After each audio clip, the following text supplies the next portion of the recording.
الحمد لله وحده والصلاة والسلام على من لا نبي بعده اما بعد.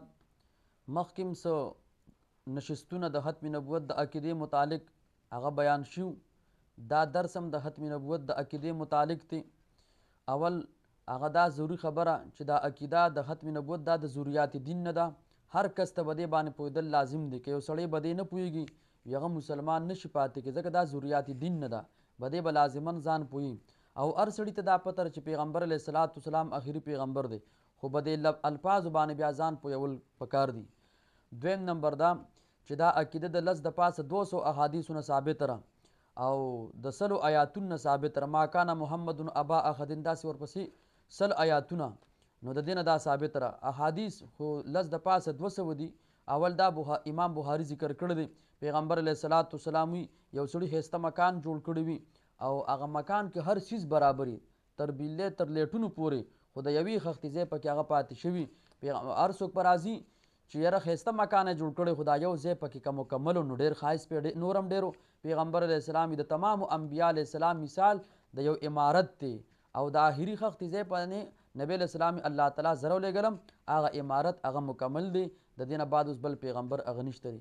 دویم حدیث کې ذکر کی امام بخاري دا هم ذکر کړی دی، کان بنو اسرائیل تسوسهم الانبیا، د بن اسرائیلو سیاست په انبیا علیه السلام کول چې یو نبي به لاړو بل نبي به الله تعالی راولېږل. نو بیا پیغمبر علیه السلام وفرمیل انا خاتم النبیین لا نبی بعدی، وی زه آخري پیغمبر یم، زما نه بعد بل پیغمبر نشته دی. نو داسې نور هم په سونو احادیث مبارکه موجود دي. درېیمه خبره دا چې نبي چاته وي رسول چاته وي.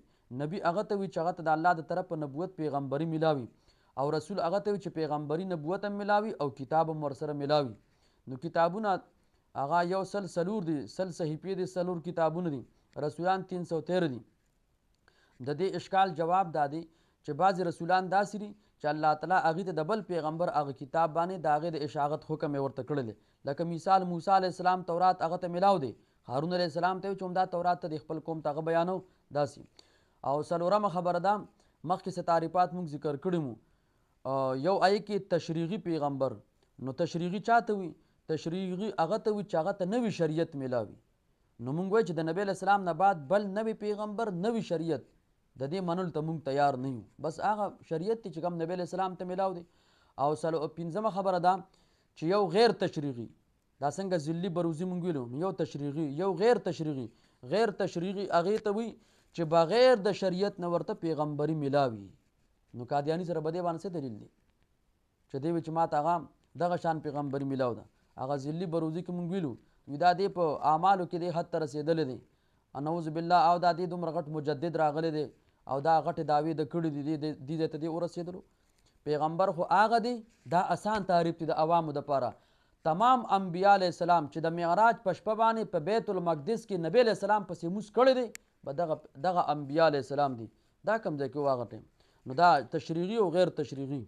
نو دا مختصر درس ملګرو خدمت کې درخواست دی چې دا مخکې بیا ملګرو ته شیر کړي او دا تعریفات او دا ضروري خبرې دا انشاءالله وپېژني.